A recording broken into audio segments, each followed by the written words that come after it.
अच्छा, हम ये डिस्कस कर रहे थे कि हमारे पास जो नेक्स्ट थ्योरी है एमओटी और एलएफटी, ठीक है। जो मोलेकुलर ऑर्बिटल थ्योरी है 1927 में जिन साइंटिस्ट ने इसको प्रेजेंट किया वो कौन कौन थे? हुन मोलिकन था, जॉन सी स्लेटर था, लिनार्ड जॉन था।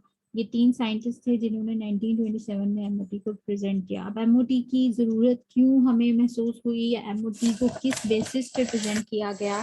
क्योंकि इससे पहले जो सीएफटी प्रेजेंट की गई है वो आपको कलर फिनोमेना भी एक्सप्लेन करके दे रही है कि डीडी ट्रांजिशन होती है तो कलर जो है वो आपका आएगा, ठीक है। कलर आपका क्योंकि विजिबल रीजन में फॉल करती है डीडी ट्रांजिशन के लिए जो एनर्जी रिक्वायर है। सो कलर क्यों होते हैं आपके मेटल कॉम्प्लेक्सेस, उसका रीजन जो है वो सीएफटी के अकॉर्डिंग आप डिफाइन कर सकते हो। मैग्नेटिज्म जो है, मैग्नेटिक प्रॉपर्टी ऑफ कॉम्प्लेक्सेस, वो भी सीएफटी आपको एक्सप्लेन करके देती है कि आप नंबर ऑफ अनपेयर्ड इलेक्ट्रॉन को यूज करते हुए जो हमारे पास मैग्नेटिक मोमेंट को कैलकुलेट करने का फॉर्मूला है वो हम यूज करके वहां से मैग्नेटिक प्रॉपर्टीज भी बता सकते हैं। तो एमओटी में ऐसा क्या पॉइंट है जो कि सीएफटी में नहीं था? तो जब हम सीएफटी को डिस्कस करते हैं तो पहला पॉइंट हमने सीएफटी में ये देखा था कि इन केस ऑफ सीएफटी, सीएफटी क्या करती है, वो इग्नोर कर देती है या निग्लेक्ट कर देती है कोवलेंट बॉन्डिंग को in case of coordination compounds. According to CFT metal और लिगेंड के इन बिटवीन जो है वो electrostatic force of attraction present होती है, ना कि कोवलेंट बॉन्डिंग। यानी सीएफटी के according metal and ligand orbital जो है उनमें ओवरलैपिंग का कॉन्सेप्ट एग्जिस्ट नहीं करता। बट जब हमने इसके लिए एविडेंस फाइंड आउट किए कि या कि हमारे पास जो सीएफटी एक्सप्लेन करती है क्या वाकई में ऐसा होता है, यानी आपके पास कंप्लीट इलेक्ट्रोस्टैटिक इंटरेक्शन है या फिर वहां पे थोड़ी बहुत कोवलेंट बॉन्डिंग या कोवलेंसी एग्जिस्ट करती है या नहीं एग्जिस्ट करती। सो जो टेक्निक्स हमने यूज की एविडेंस कलेक्ट करने के लिए वो हमारे पास थी ईपीआर, जिसे आप या ईएसआर कहते हो, इलेक्ट्रॉन स्पिन रेजोनेंस, और इलेक्ट्रॉन पैरामैग्नेटिक रेजोनेंस, और एनएमआर जिसे आप न्यूक्लियर मैग्नेटिक रेजोनेंस कहते हो। सो इन टेक्निक्स को फिजिकल मेजरमेंट्स के लिए यूज किया गया और अकॉर्डिंग टू देम हमें क्या पता चला कि आपके पास कि जो आपके कॉम्प्लेक्सेस होते हैं, कोऑर्डिनेशन कंपाउंड्स होते हैं, उनमें कुछ कोवलेंट बॉन्डिंग करेक्टर या कोवलेंट करेक्टर प्रेजेंट होता है। प्योरली इलेक्ट्रोस्टैटिक इंटरेक्शन नहीं होती मेटल और लिगेंड के इन बिटवीन, ठीक है, जो कि सीएफटी ने सजेस्ट किया था कि कंप्लीट या प्योर इलेक्ट्रोस्टैटिक इंटरेक्शन प्रेजेंट होती है मेटल और लिगेंड के इन बिटवीन। तो according to this physical measurement हमें ये पता चला कि कंप्लीट या प्योर इलेक्ट्रोस्टैटिक इंटरेक्शन नहीं है, आपके पास कोवलेंट बॉन्डिंग भी एग्जिस्ट करती है आपके मेटल कॉम्प्लेक्सेस में। तो इसी बेसिस पे जो सीएफटी की एक्सप्लेनेशन है या सीएफटी को मॉडिफाई करने की जरूरत पेश आई, और इसी वजह से इस थ्योरी को एडजस्टेड क्रिस्टल फील्ड थ्योरी भी कहा जाता है, जो कि आपकी एमओटी है, और इसी को आप एलएफटी थ्योरी भी कहते हो, यानी लिगेंड फील्ड थ्योरी, ठीक है। जो आपका एलएफटी वर्ड है यानी लिगेंड फील्ड थ्योरी, वो एडजस्टेड क्रिस्टल फील्ड थ्योरी पे भी अप्लाई होता है और आपका एमओटी यानी मोलेकुलर ऑर्बिटल थ्योरी में भी अप्लाई होता है। तो ये जर्नलाइज वर्ड है, यानी एलएफटी दोनों के लिए यूज होता है, मोलेकुलर ऑर्बिटल थ्योरी के लिए भी और adjusted ACFT adjusted crystal field theory के लिए भी। सो क्रिस्टल फील्ड थ्योरी को एडजस्ट करने की या मॉडिफाई करने की जरूरत पेश आई। अच्छा, अब क्रिस्टल फील्ड थ्योरी की यहाँ पे कुछ एप्लीकेशंस भी लिखी गई हैं और कुछ उसके ड्रॉबैक्स भी लिखे गए हैं कि क्रिस्टल फील्ड थ्योरी जो है वो आपको एनर्जी लेवल एक्सप्लेन करके देती है, जैसे मैंने आपको कहा कि क्रिस्टल फील्ड स्प्लिटिंग एक्सप्लेन करके देती है। इसके अलावा आपको जो है वो जो लिगेंड है उनकी क्लासिफिकेशन करके देती है, स्ट्रॉन्ग फील्ड लिगेंड कौन से होते हैं, वीक फील्ड लिगेंड कौन से होते हैं। स्पेक्ट्रोकेमिकल सीरीज अरेंज करके देती है on the basis of strength of ligand, ठीक है। लेकिन कुछ ऐसी चीजें हैं जो कि आपकी सीएफटी के अकॉर्डिंग एक्सप्लेन नहीं होती, जैसे पहला पॉइंट कि ये कम्प्लीटली इग्नोर कर देती है कोवलेंट बॉन्डिंग को। फिर जो स्पेक्ट्रोकेमिकल सीरीज तो ऑल्दो इसने अरेंज कर दी है, बट स्पेक्ट्रोकेमिकल सीरीज में जो लिगेंड की अरेंजमेंट है वो इस ऑर्डर में क्यों एग्जिस्ट करती है, यानी उस स्पेक्ट्रोकेमिकल सीरीज में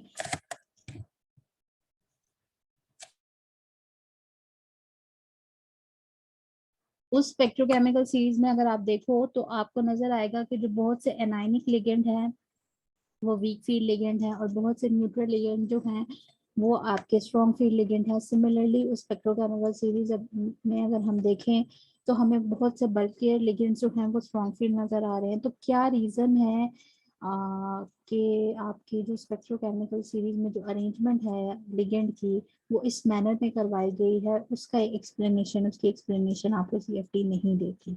ठीक है।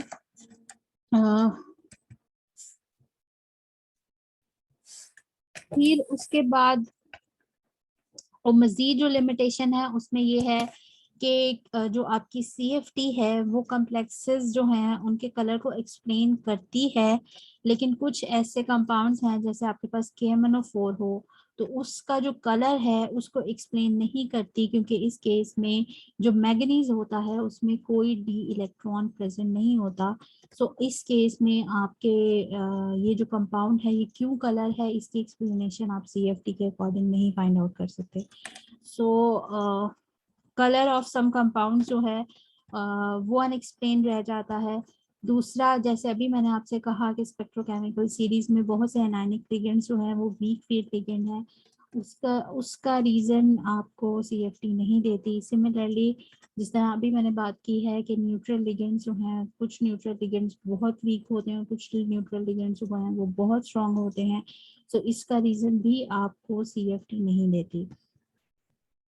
फिर उसके बाद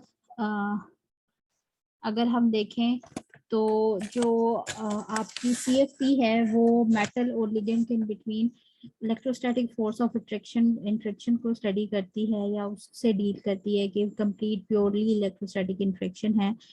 जो अभी हमने बात की ईपीआर टेक्निक की और एनएमआर की फिजिकल एविडेंस यहाँ से कलेक्ट किए गए, फिजिकल मेजरमेंट के लिए इन दो टेक्निक्स को यूज किया गया कि ये फाइंड आउट करने के लिए कि प्योर इलेक्ट्रोस्टैटिक इंटरेक्शन है या कोवलेंसी एग्जिस्ट करती है या नहीं करती।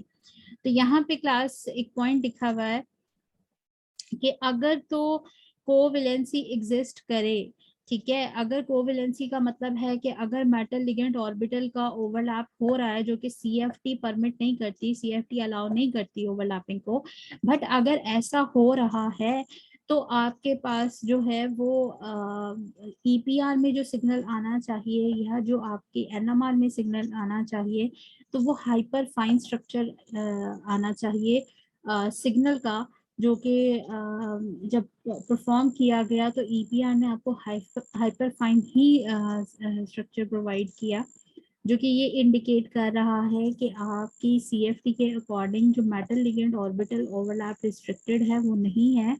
मेटल लिगेंड ऑर्बिटल ओवरलैप होता है, आपके पास जो मेटल के इलेक्ट्रॉन्स हैं वो इवनली डीलोकलाइज हैं आपके लिगेंड ऑर्बिटल में, या आपके लिगेंड एटम जो है वो कपल कर रहा है आपके इलेक्ट्रॉन स्पिन के साथ, तभी आपको हाइपरफाइन स्ट्रक्चर मिल रहा है। दूसरे केस में अगर मेटल लिगेंड ऑर्बिटल ओवरलैप ना हो तो ये डीलोकलाइजेशन ऑफ इलेक्ट्रॉन पॉसिबल नहीं है, और ना ही जो कपलिंग पॉसिबल है लिगेंड एंड मेटल ऑर्बिटल की, क्योंकि ओवरलैपिंग स्टॉप कर देते हो आप, ओवरलैपिंग नहीं होने देते। तो उस केस में फिर आपके पास जो सिंगल अब्जॉर्प्शन आपको मिलनी चाहिए, ना कि हाइपर फाइन स्ट्रक्चर मिलना चाहिए। तो हाइपर फाइन स्ट्रक्चर आपको इंडिकेट कर रहा है कि आपके मेटल और लिगेंड के ऑर्बिटल आपस में ओवरलैप करते हैं। ऐसा नहीं है कि वो कम्प्लीटली ओवरलैप नहीं करते। तो कोवलेंसी या कोवलेंट कैरेक्टर आपके कोऑर्डिनेशन कंपाउंड में एग्जिस्ट करता है, जो कि वीबीटी ने तो कहा था कि कोवलेंट कैरेक्टर है, ठीक है, बट सीएफटी ने कोवलेंट कैरेक्टर को कम्प्लीटली इग्नोर या निगलेक्ट कर दिया था। बट जो एमओटी आपके पास है वो दोबारा ये एक्सप्लेन कर दिया है कि मेटल लिगेंड बॉन्डिंग जो है वो कोवलेंट बॉन्डिंग भी है, साथ साथ इलेक्ट्रोस्टैटिक है। ऐसा नहीं है कि वो कम्प्लीटली इलेक्ट्रोस्टैटिक इंफेक्शन है, उसमें कोवलेंट कैरेक्टर भी प्रेजेंट होता है। ऑल्दो अगर हम वेटेज निकालें तो 95% आयनिक और 5% कोवलेंट कैरेक्टर प्रेजेंट होता है आपके मेटल कॉम्प्लेक्सेस में अकॉर्डिंग टू एमओटी। यहाँ तक क्लास समझ आ गई है?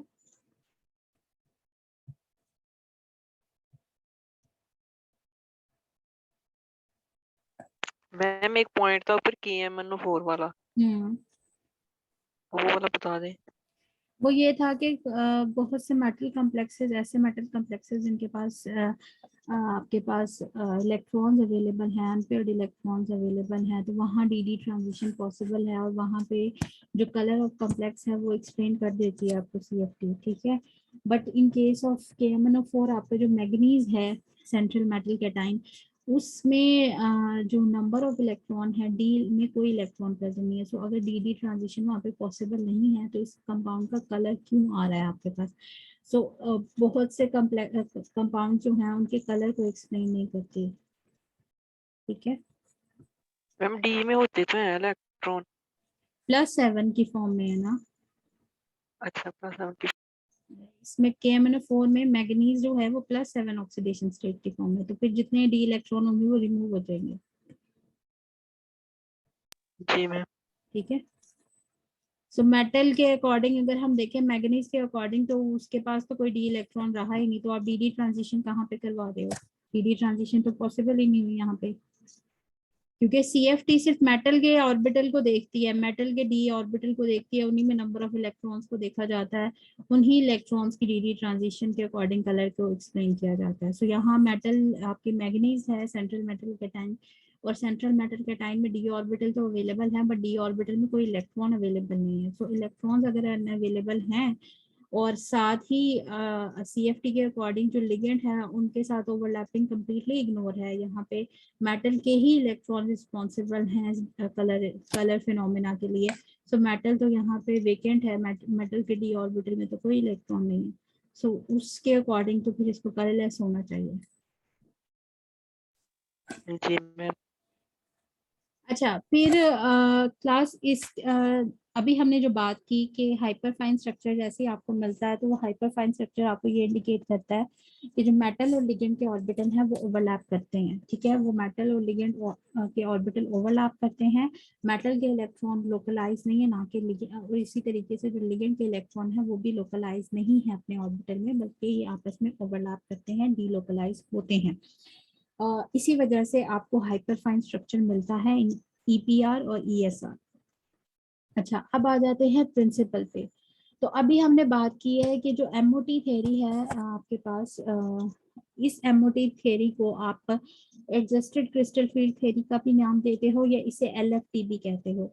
बट एक पॉइंट याद रखो कि LFT इससे भी हायर एडवांस थ्योरी है, यानी MOT की फर्दर एडवांस फॉर्म आपके पास LFT आती है, ठीक है। जबकि CFT की एडवांस फॉर्म आपके पास MOT है, यानी एडजस्टेड क्रिस्टल फील्ड थ्योरी जो है उसकी टर्म बेसिकली अप्लाई होती है MOT पे, जबकि MOT को मजीद मॉडिफाई कर लिया जाए तो आपके पास LFT आती है, और LFT आपके पास लास्ट थ्योरी है इन केस ऑफ कोऑर्डिनेशन कंपाउंड्स। अच्छा, MOT पे दोबारा आते हैं। अकॉर्डिंग टू MOT आपके पास मोलेकुलर ऑर्बिटल थ्योरी है, तो ये आपके एटॉमिक ऑर्बिटल की ओवरलैपिंग को स्टडी करती है। वो एटॉमिक ऑर्बिटल्स कौन से होते हैं? वो मेटल के ऑर्बिटल्स होते हैं, और वो आपके लिगेंड के ऑर्बिटल होते हैं। और जैसे ही जो आपके जो मोलेकुलर ऑर्बिटल हैं, तो ये जो मोलेकुलर ऑर्बिटल का वर्ड होता है वो क्यों यूज किया जाता है? क्योंकि जो मोलेकुलर ऑर्बिटल होते हैं वो डीलोकलाइज्ड ऑर्बिटल होते हैं, जबकि जो एटॉमिक ऑर्बिटल होते हैं वो लोकलाइज्ड होते हैं, ठीक है।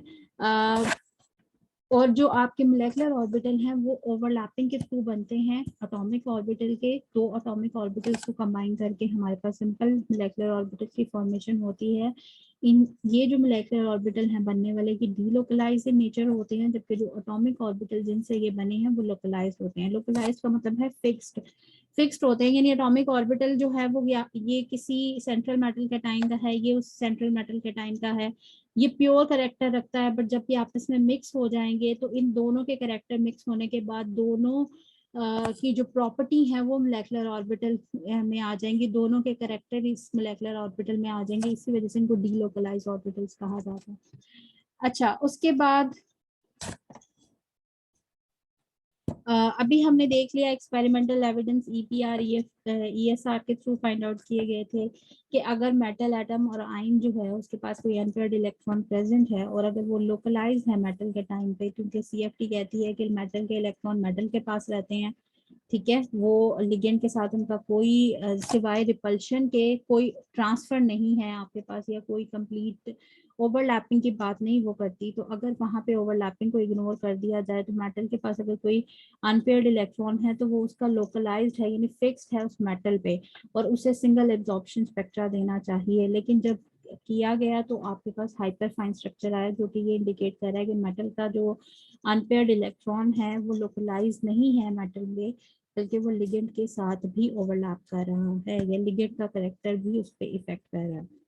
अच्छा, फिर उसके बाद आ जाते हैं कि यहाँ पे कुछ जो points atomic molecular orbital theory में हैं वो वही पॉइंट्स हैं जो सिंपल एमओटी थ्योरी जब आप पढ़ते हो तो आप डिस्कस करते हो कि इसमें ओवरलैपिंग देखते हो, ओवरलैपिंग ऑफ एटॉमिक ऑर्बिटल के एटॉमिक ऑर्बिटल्स ओवरलैप करते हैं, मोलेकुलर ऑर्बिटल की फॉर्मेशन होती है। जितने मोलेकुलर ऑर्बिटल बनेंगे उनका नंबर कितना होगा वो डिपेंडेंट है कितने एटॉमिक ऑर्बिटल कंबाइन कर रहे हैं। ठीक है, so number of molecular orbital formed will always be equal to the number of atomic orbital combined। फिर हम ये पॉइंट भी एमओटी सिंपल एमओटी थ्योरी में डिस्कस करते हैं कि उनमें से कुछ जो है हाफ जो है वो बॉन्डिंग होते हैं और हाफ एंटी बॉन्डिंग होते हैं।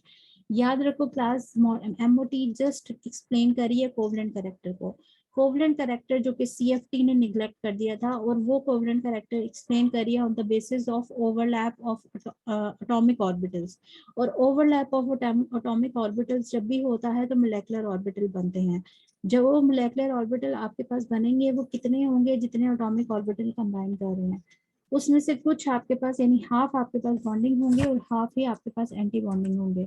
बाकी ये जो पॉइंट्स हैं कि बॉन्डिंग मोलेकुलर ऑर्बिटल की एनर्जी लो होती है पेरेंट एटॉमिक ऑर्बिटल से, वो जो आपके एंटी बॉन्डिंग होते हैं उनकी एनर्जी हाई होती है, तो ये पॉइंट्स हमें ऑलरेडी पता है।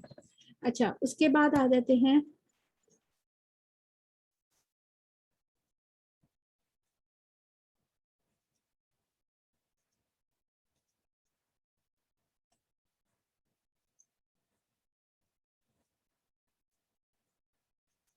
अच्छा, ये आपके पास क्लास एमओटी है, डायग्राम है हेक्सा अमाइन कोबाल्ट कॉम्प्लेक्स की। ठीक है, इसको पहले देख लेते हैं, ये समझ आ गई तो पीछे जितना थ्योरेटिकल लिखा हुआ है वो समझ आ जाएगा। अब यहाँ पे चूंकि अकॉर्डिंग टू एमओटी मेटल के ऑर्बिटल और लिगेंड के ऑर्बिटल ओवरलैप करेंगे। ठीक है, मेटल के एटॉमिक ऑर्बिटल लोकलाइज नहीं है यानी उस पे फिक्स नहीं है, वो सिर्फ उसी के नहीं है बल्कि वो लिगेंड के साथ ओवरलैप करके डी लोकलाइज ऑर्बिटल बनाएंगे जो कि मोलेकुलर ऑर्बिटल है। यहाँ पे ये जो 6 आपको नजर आ रहे हैं जिनमें आपके हर एक के पास 2 इलेक्ट्रॉन है, क्योंकि ये किसके एटॉमिक ऑर्बिटल हैं, ये आपके अमाइन के एटॉमिक ऑर्बिटल हैं जो आपका लिगेंड है, और हर अमाइन के एटॉमिक ऑर्बिटल में 2 इलेक्ट्रॉन्स हैं क्योंकि ये मोनोडेंटेट लिगेंड है। लिगेंड के जो ऑर्बिटल होते हैं इन ऑर्बिटल्स को, ये जो 6 नंबर है इन्हें सिग्मा ऑर्बिटल्स कहा जाता है, और ये हमेशा लोअर इन एनर्जी होते हैं। अगर आप इनको देखो तो ये एनर्जी में यहाँ पे इनको नीचे लिखा गया है, और अगर आप इस राइट हैंड साइड पे देखो, लेफ्ट हैंड साइड पे देखो तो यहाँ पे आपके पास ये जो आपको 5 और एटॉमिक ऑर्बिटल नजर आ रहे हैं ये बेसिकली डी ऑर्बिटल हैं, जिनमें से आपको पता है 3 जो है हमारे पास T2G होते हैं और 2 हमारे पास EG होते हैं। और इनमें जो नंबर ऑफ इलेक्ट्रॉन है वो अकॉर्डिंग टू दिस कॉम्प्लेक्स लिखे गए हैं कि यहाँ पे जो कोबाल्ट के जितने भी इलेक्ट्रॉन्स आते हैं, क्योंकि कोबाल्ट +3 ऑक्सीडेशन स्टेट के साथ है तो उसकी इलेक्ट्रॉनिक कॉन्फ़िगरेशन आप लिखो तो उसके अकॉर्डिंग यहाँ पे डी में जितने भी इलेक्ट्रॉन आते हैं ये उतने ही इलेक्ट्रॉन्स यहाँ पे 6 इलेक्ट्रॉन्स को लिखा गया है। ठीक है, अच्छा, फिर उसके बाद आ जाते हैं कि यहाँ पे एक ऑर्बिटल आपको नजर आ रहा है जो कि है आपका S। ठीक है, और ये इसी को हमने नेम दिया है A1G का। ठीक है, फिर उसके बाद आपके पास ये जो अबव आपको 3 नजर आ रहे हैं एम्प्टी, ये क्या है, ये p ऑर्बिटल है जो कि आप अगर देखो तो ये आपका अगर ND होगा यानी अगर ये इसका प्रिंसिपल क्वांटम नंबर n होगा तो आपके s का और p ऑर्बिटल का प्रिंसिपल क्वांटम नंबर 1 ग्रेटर होगा। यानी अगर ये 3D है तो ये 4s है और ये 4p है। 4s में एक ही s ऑर्बिटल है और 4p में 3D जनरेट आपके पास ऑर्बिटल्स अवेलेबल हैं px py and pz, और इन सब ने ओवरलैपिंग करनी है आपके लिगेंड ऑर्बिटल के साथ। अच्छा, अब लिगेंड की ऑर्बिटल की ओवरलैपिंग किनके साथ सबसे पहले होती है, तो लिगेंड के ये 6 ऑर्बिटल जो है वो ओवरलैप करते हैं किसके साथ, सबसे पहले इनमें से एक ऑर्बिटल लिगेंड का वो ओवरलैप करेगा s ऑर्बिटल के साथ यानी A1G के साथ। 2 एटॉमिक ऑर्बिटल हो गए यानी एक लिगेंड का एटॉमिक ऑर्बिटल और एक s एटॉमिक ऑर्बिटल, ये दोनों ओवरलैप करेंगे।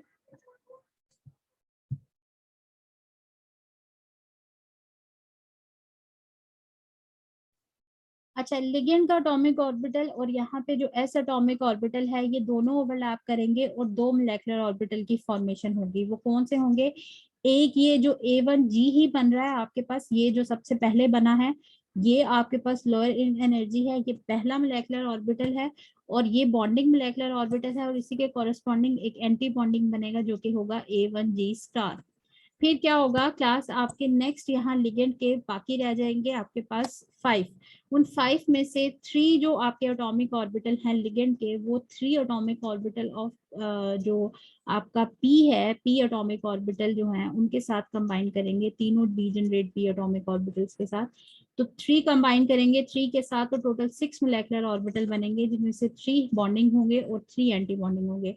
सो उन्हीं को लिखा गया है कि इनमें से आपके पास ये 3 जो हैं वो बॉन्डिंग होंगे और 3 ही इन्हीं के कॉरेस्पॉन्डिंग T1U स्टार आपके पास क्या बनेंगे? एंटी बॉन्डिंग बनेंगे। अच्छा, फिर उसके बाद आ जाते हैं कि अब यहाँ पे हमने 3 को यूज कर लिया ओवरलैपिंग करवाने में विद p ऑर्बिटल और 1 को यूज कर लिया ओवरलैपिंग करवाते हुए विद s ऑर्बिटल। तो यहाँ से हमने 4 तो एटॉमिक ऑर्बिटल या सिग्मा ऑर्बिटल ऑफ लिगेंड को यूज कर लिया है, रिमेनिंग रह गए हैं 2। अब वो जो 2 रिमेनिंग रह जाते हैं वो 2 कंबाइन करते हैं या 2 ओवरलैप करते हैं मेटल के d ऑर्बिटल के साथ। चूंकि वो 2 हैं तो वो 2 के साथ ही ओवरलैप करेंगे। तो यहाँ पे मेटल के पास जो है वो 5d ऑर्बिटल हैं डीजेनरेट, उनमें से किन के साथ ओवरलैप करेंगे? तो लिगेंड के ऑर्बिटल जो रिमेनिंग 2 ऑर्बिटल हैं वो Eg ऑर्बिटल के साथ कंबाइन करते हैं, यानी dx स्क्वायर y स्क्वायर और dz स्क्वायर के साथ ओवरलैप करेंगे। टोटल 4 मोलेकुलर ऑर्बिटल बनेंगे जिनमें से हाफ बॉन्डिंग होंगे, यानी ये वाले जो आपको नजर आ रहे हैं ये Eg हैं यानी बॉन्डिंग, और इसी के कॉरेस्पॉन्डिंग 2 आपके पास एंटी बॉन्डिंग बनेंगे जो कि ये Eg स्टार है। ठीक है, और जो आपके T2G हैं वो किसी के साथ भी ओवरलैपिंग नहीं करेंगे, वो एज सच ही रहेंगे और इसी वजह से इनको नॉन बॉन्डिंग का नेम दिया जाता है। लास्ट CFT में मैंने आपसे कहा था कि जो T2G ऑर्बिटल है उनको नॉन बॉन्डिंग का नेम दिया जाता है और जो Eg है उसे एंटी बॉन्डिंग का नेम दिया जाता है। तो उसकी रीजन क्या है वो MOT में ज्यादा क्लियरली एक्सप्लेन हो जाती है, क्योंकि यहाँ MOT में आपने देखा है कि T2G ओवरलैपिंग में इन्वॉल्व नहीं है, सो इनकी एनर्जी उतनी ही है जितनी इनके रिस्पेक्टिव एटॉमिक ऑर्बिटल की है, तो इन्हें नॉन बॉन्डिंग ऑर्बिटल्स भी कहा जाता है। क्लियर है यहाँ तक या नहीं?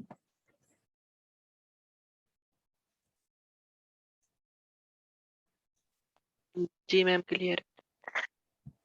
यहाँ तक हमने ये देखा कि जो लिगेंड के 6 एटॉमिक ऑर्बिटल हैं या 6 सिग्मा ऑर्बिटल हैं वो ना सिर्फ d ऑर्बिटल के साथ ओवरलैप करते हैं बल्कि मेटल के s और p ऑर्बिटल के साथ भी ओवरलैपिंग करते हैं।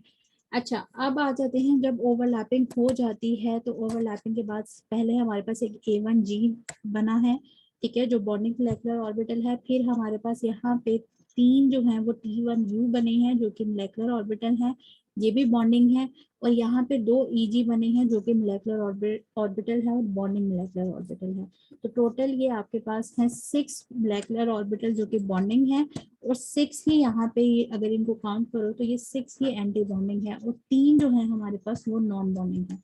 अब नंबर ऑफ इलेक्ट्रॉन्स देखते हैं। यहाँ पे जो लिगेंड के सिग्मा ऑर्बिटल जब ओवरलैप करते हैं एस के साथ ऑर्बिटल के साथ ओवरलैप करते हैं तो एस तो एम्प्टी है। अगर एस एम्प्टी है तो और लिगेंड का ऑर्बिटल ओवरलैप कर रहा है उसके साथ, तो जो 2 के 2 इलेक्ट्रॉन A1G में आ रहे हैं वो कहाँ से आ रहे हैं? वो लिगेंड से आ रहे हैं। फिर लिगेंड के 3 ऑर्बिटल ओवरलैप करते हैं मेटल के p ऑर्बिटल के साथ जो कि एम्प्टी हैं और क्या बनाते हैं? आपके पास T1U बनाते हैं और T1U स्टार बनाते हैं। इन T1U में आपको 6 इलेक्ट्रॉन्स नजर आ रहे हैं। ये 6 इलेक्ट्रॉन्स कहाँ से आए हैं? ये भी लिगेंड के ही हैं 6 इलेक्ट्रॉन्स। तो यहाँ से अगर लिगेंड हमारे पास जो है वो 6 सिग्मा ऑर्बिटल थे लिगेंड के और हर एक में 2 2 इलेक्ट्रॉन्स हैं, तो टोटल ये 12 इलेक्ट्रॉन्स बनते हैं। तो यहाँ पे हमने कितने फिल कर लिए? 2 4 6 8 तो फिल हो गए, अब 4 रह गए। अब नेक्स्ट क्या होता है?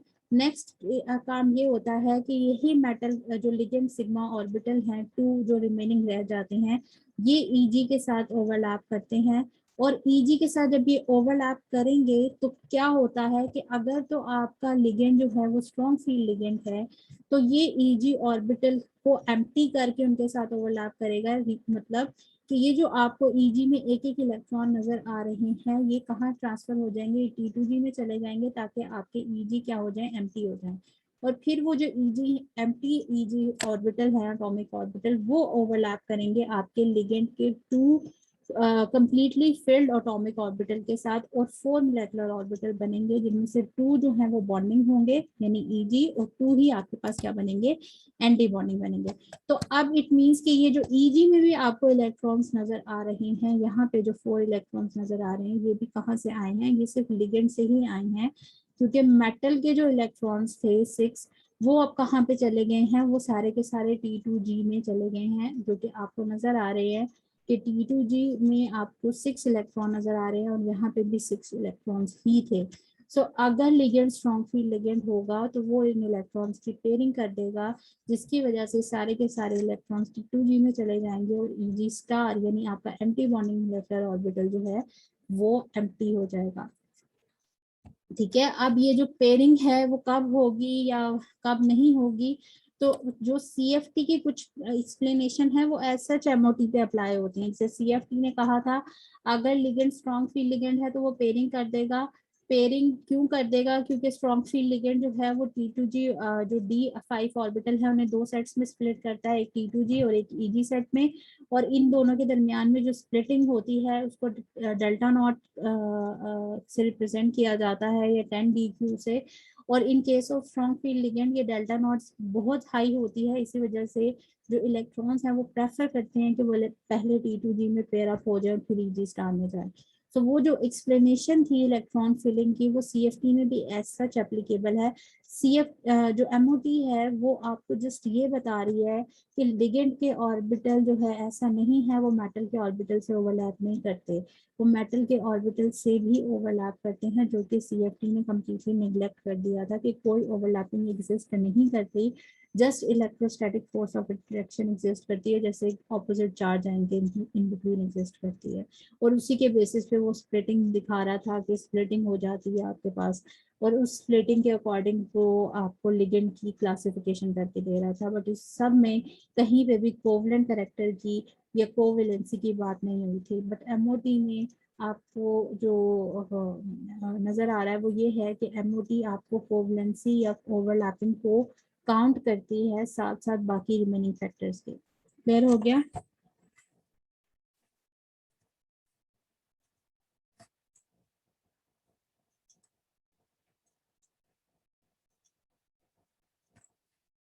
क्या समझ आ मैम गई?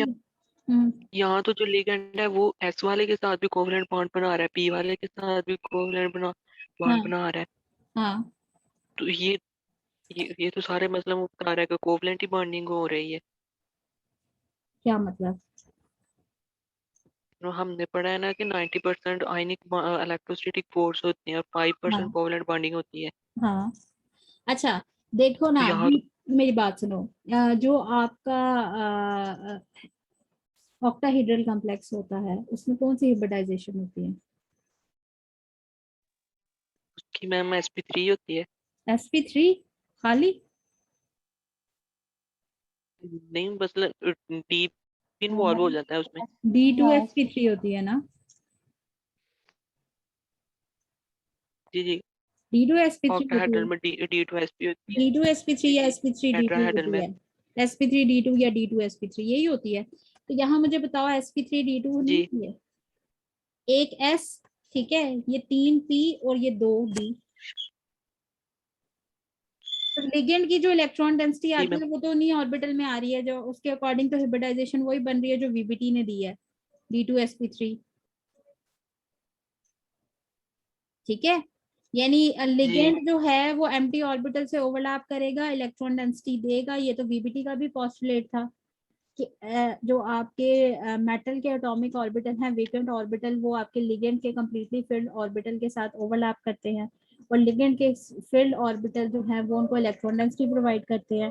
तो ये तो एमओटी में भी था। अब आपकी बात के मैम जो आपका इलेक्ट्रोस्टैटिक इंटरेक्शन है या इलेक्ट्रोस्टैटिक कैरेक्टर है, तो वो इलेक्ट्रोस्टैटिक कैरेक्टर कहाँ पे एप्लीकेबल है? वो यहाँ पे एप्लीकेबल है कि ये लिगेंड के इलेक्ट्रॉन इन T2G ऑर्बिटल के साथ तो कोई इंटरेक्शन नहीं किया, कोई ओवरलैप नहीं कर रहे, बट स्टिल उनके इलेक्ट्रॉन्स को फोर्स कर रहे हैं कि वो T2G में चले जाएं, यानी Eg के इलेक्ट्रॉन्स को उन्होंने फोर्स किया है कि वो T2G में चले जाएं। तो वो किस तरह फोर्स किया है या T2G पे उनकी एप्लीकेशन किस तरह, किस वजह से ऐसा हो रहा है कि पेयरिंग हो रही है, तो वो यहाँ पे जो फिनोमिना है वो आपका इलेक्ट्रोस्टैटिक इंटरेक्शन के थ्रू ही है कि इलेक्ट्रॉन्स को, ये लिगेंड के इलेक्ट्रॉन्स रिपेल करेंगे इस ईजी इलेक्ट्रॉन्स को, तो ईजी इलेक्ट्रॉन्स प्रेफर करेंगे कि वो पेयर अप हो जाएं और वो T2G में चले जाएं और वो खुद इटसेल्फ एम्प्टी हो जाएं, तो वो एम्प्टी होके ओवरलैप करेंगे लिगेंड के साथ और T2G में जो है वो पेयरिंग हो जाएगी। तो T2G की एज सच इंटरेक्शन नहीं है डायरेक्टली लिगेंड के साथ, बट T2G की पेयरिंग क्यों हो रही है? Due to the electrostatic interaction of the ligands के लिगेंड के इलेक्ट्रॉन जैसे ही Eg ऑर्बिटल के साथ ओवरलैप करने लगेंगे तो Eg के इलेक्ट्रॉन्स और लिगेंड के इलेक्ट्रॉन्स के इन बिटवीन रिपल्शन स्टार्ट हो जाएगी। तो उस बेसिस पे, उस रिपल्शन की वजह से जो इलेक्ट्रॉन्स है वो पेयर अप हो जाएंगे T2G में जाके और Eg जो है वो एम्प्टी हो जाएंगे अगर आपका लिगेंड स्ट्रॉन्ग फील्ड लिगेंड है, और फिर वो जो एम्प्टी Eg होंगे वो ओवरलैप करेंगे लिगेंड के साथ और यहाँ पे जो इलेक्ट्रॉन डेंसिटी आएगी वो लिगेंड की ही आएगी और जो आपकी इलेक्ट्रॉन डेंसिटी थी मेटल की वो सारी पेयर अप हो गई है T2G में। सो ये पेयरिंग जो है वो स्टिल इलेक्ट्रोस्टैटिक इंटरेक्शन की वजह से हुई है। ठीक है,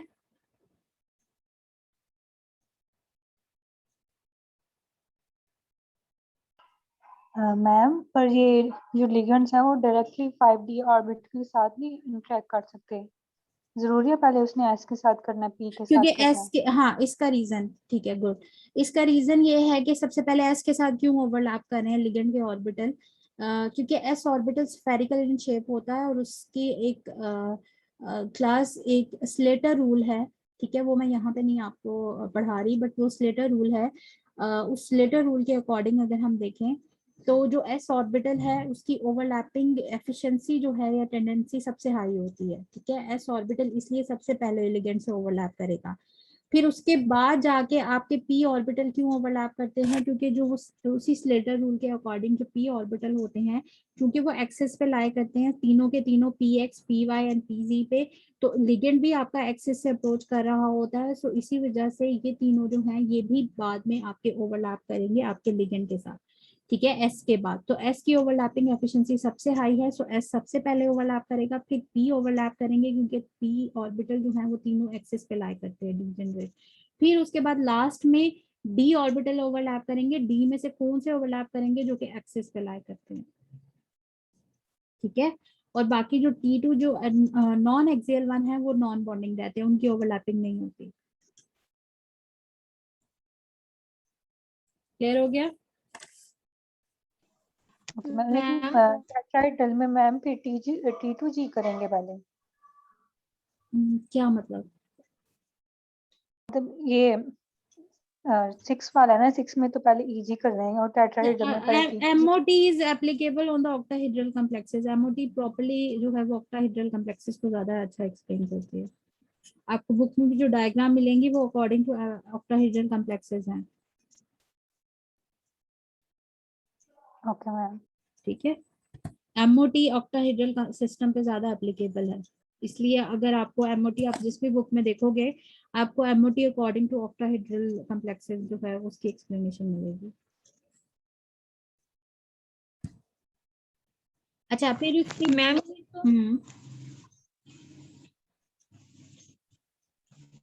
जी जी मैम ये जो जितने भी ऑर्बिटल्स बनाए हैं हमने एमओटी में डीलोकलाइज्ड क्यों है, लोकलाइज्ड क्यों नहीं है? डीलोकलाइज क्या होते हैं? लोकलाइज और डीलोकलाइज बॉन्डिंग का कॉन्सेप्ट अगर आपको याद हो तो लोकलाइज बॉन्ड वो होता है जो फिक्स्ड होता है, जो दो ही एटम्स के इन बिटवीन प्रेजेंट है, जहां पे इलेक्ट्रॉन डेंसिटी फिक्स्ड है, उन दो एटम्स के इन बिटवीन लोकलाइज्ड है। बट अगर किसी तरीके से वो उन दो एटम के अलावा बाकी चेन पे चली जाए, बाकी एटम्स पे ट्रांसफर हो जाए, तो उस केस में हम उस बॉन्डिंग को डीलोकलाइज बॉन्डिंग कहते हैं। तो यहाँ पे जो लिगेंड